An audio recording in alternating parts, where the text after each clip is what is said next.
Good morning friends, आप सबों का हमारे चैनल के ट्यूटोरियल्स में स्वागत है। आज जो है हम लोग MIC minor course 1, MDC 1 multi disciplinary course 1 semester 1 के छात्रों के लिए BA के लिए इंग्लिश का एक शॉर्ट आंसर क्वेश्चन लेकर के आए हैं।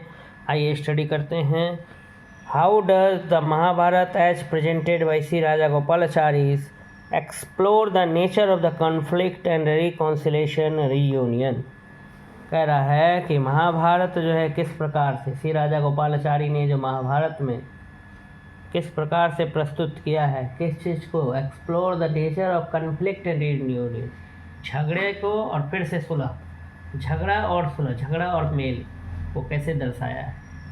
नहीं, आपका किसी दोस्त के साथ झगड़ा हो जाता है और फिर आप उससे दोस्ती कर लेते हैं, सुलह कर लेते हैं, तो इस चीज़ को महाभारत में कैसे दिखाया गया है कि किसी से आप लड़ाई भी कर ली और फिर बाद में मान लीजिए आप उसका सुलह भी किए, सुलह करने की कोशिश की, फिर से रीयूनियन, फिर से मिलने की कोशिश की। बहुत ऐसा क्षण आता है हमारे जीवन में जहाँ हम लोग क्या करते हैं, पहले किसी से लड़ाई कर लेते हैं, झगड़ा कर लेते हैं गुस्सा में, लेकिन बाद में फिर उससे दोस्ती का हाथ बढ़ाते हैं।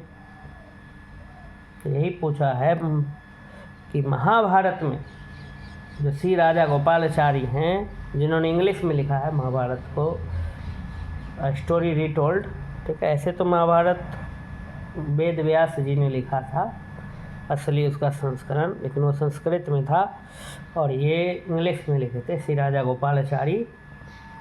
तो श्री राजा गोपालाचारी ने महाभारत में किस तरह से जो है संघर्ष और सुलह, युद्ध और सुलह को दर्शाया है। तो the epic in Rajagopalachari narration, ये जो महाकाव्य है महाभारत, ठीक है, जिसमें राजा गोपालाचारी ने जो वर्णन किया है, उनके द्वारा जो वर्णन किया गया है घटनाओं को, प्रेजेंट्स कॉन्फ्लिक्ट, झगड़ा, कॉन्फ्लिक्ट का मतलब होता है झगड़ा, झगड़ा को सिर्फ शारीरिक झगड़ा नहीं दिखाया, नॉट मेयरली मैंने not only as physical battle, सिर्फ शारीरिक युद्ध के तौर पर झगड़े को नहीं दर्शाया है, but as internal moral struggle, जबकि आंतरिक रूप से भी क्या दर्शाया है, आंतरिक रूप से नैतिक संघर्ष को भी दर्शाया है। सिर्फ फिजिकल बैटल, सिर्फ बाहर से शारीरिक लड़ाई को नहीं दर्शाया है, बल्कि आंतरिक नैतिक संघर्ष को भी दर्शाया है। नहीं, आप किसी से मान लीजिए लड़ लेते हैं तो सिर्फ आप शरीर से ही नहीं लड़ाई करते, फिर बाद में आप उसके बारे में मन में भी सोचते हैं कि बहुत बदमाश है ये वो, उसके बारे में बुरा फीलिंग सोच आपके अंदर आता है। आप अगर किसी से लड़ाई करते हैं तो उस वक्त तो आपने लड़ाई ही, हाथापाई किया ही, मान लीजिए बाल नोचा या मान लीजिए उसको झप लगाया या कुछ भी किया, आपस में लड़ाई किया, लेकिन बाद में भी आप उसके बारे में कुछ बुरा सोचते हैं। तो वो चीज़ बताया है कि मॉरल, इंटरनल, अंदर से भी, आंतरिक रूप से भी और बाह्य रूप से भी। बाह्य रूप से तो फिजिकली आप लड़ ही रहे और भीतर भीतर आप सोच से भी लड़ रहे हैं। The epic in Raja Gopalachari narration, ये जो महाकाव्य है जिसमें राजा गोपालाचारी ने जो व्याख्या किया है, प्रेजेंट्स कन्फ्लिक्ट, उन्होंने झगड़े को किस तरह से दर्शाया, not merely as physical battles, सिर्फ शारीरिक रूप से युद्ध, बैटल के रूप में नहीं दर्शाया, शारीरिक रूप से तो दर्शाया ही है, उसके साथ साथ उन्होंने आंतरिक नैतिक संघर्ष के रूप में भी दर्शाया। Characters grapple with their duties, loyalties and personal desires leading to both internal and external conflicts.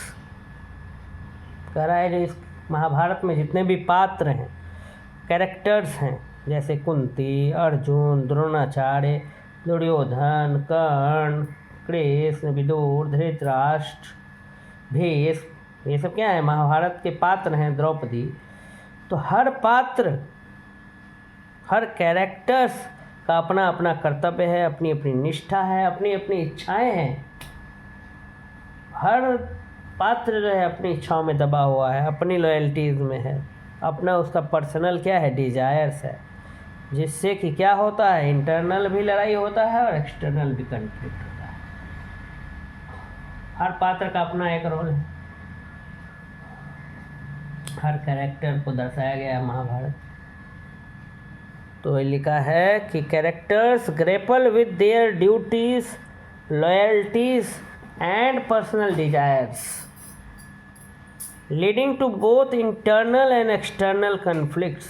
जो कैरेक्टर्स हैं, ठीक है, वे बंधे हुए हैं, जुड़े हुए हैं अपनी कर्तव्यों से, अपनी निष्ठा से, व्यक्तिगत उनकी जो इच्छाएं हैं उससे, जिससे कि दोनों प्रकार का इंटरनल और एक्सटर्नल कन्फ्लिक्ट दोनों हमको देखने को मिलता है। द कुरुक्षेत्र वार हैपेंड, ये जो कुरुक्षेत्र की लड़ाई जो हुई, because the long standing disagreement and disputes,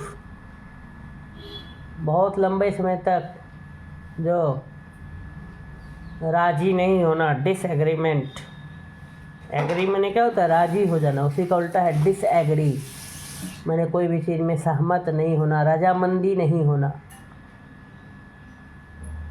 and disputes, और जो झगड़ा चला, बहस चला, but it's also an Avenue for redemption and reconciliation. लेकिन कुरुक्षेत्र सिर्फ झगड़ा के लिए नहीं जाना जाता है, सिर्फ डिस्प्यूट के लिए नहीं जाना जाता, जबकि मेल के लिए भी जाना जाता है, रिडेम्पशन के लिए भी, उसमें फिर बदलाव के लिए भी जाना जाता है, रिकॉन्सिलिएशन के लिए भी जाना जाता है। पोस्ट वार, जैसे कि युद्ध के बाद, Yudhishthira journey to the Himalaya, Yudhishthira जो है हिमालय की ओर जो चले गए, सीकिंग पीस एंड एटोनमेंट, जो शांति खोज रहे थे, शांति पाने के लिए, वो फिर कहाँ चले गए, हिमालय चले गए युधिष्ठिर। तो ये दर्शाता है कि बहुत ज़्यादा विध्वंसक लड़ाइयों के बाद जो है इंसान क्या ढूंढ रहा है, शांति को ढूंढ रहा है, पीस को ढूंढ रहा है, सुलह को ढूंढ रहा है, रियूनियन के तलाश को दिखाया गया। Yudhishthira journey to the Himalayas seeking peace and atonement signifies the quest for reconciliation after devastating conflicts. बहुत ज़्यादा महाभारत जब युद्ध हो गया पूरा, तो फिर युधिष्ठिर हिमालय की ओर चले गए पीस के लिए, शांति के लिए। ठीक है, वो ये चीज़ को दर्शाता है कि सुलह को दर्शाता है। ठीक है, किसको दर्शाता है, सुलह।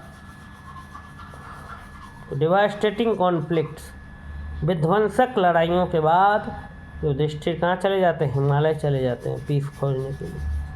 तो इस प्रकार से श्री राजा गोपालाचारी ने कॉन्फ्लिक्ट और रिकॉन्सिलेशन मतलब रीयूनियन, फिर से दोस्ती, कॉन्फ्लिक्ट मैंने झगड़ा और रिकॉन्सिलेशन मतलब सुलह, झगड़ा और सुलह।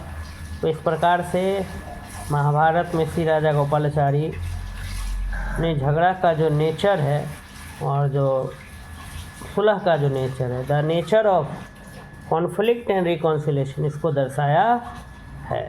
तो आप सबों का हमारे चैनल से जुड़ने के लिए बहुत बहुत धन्यवाद।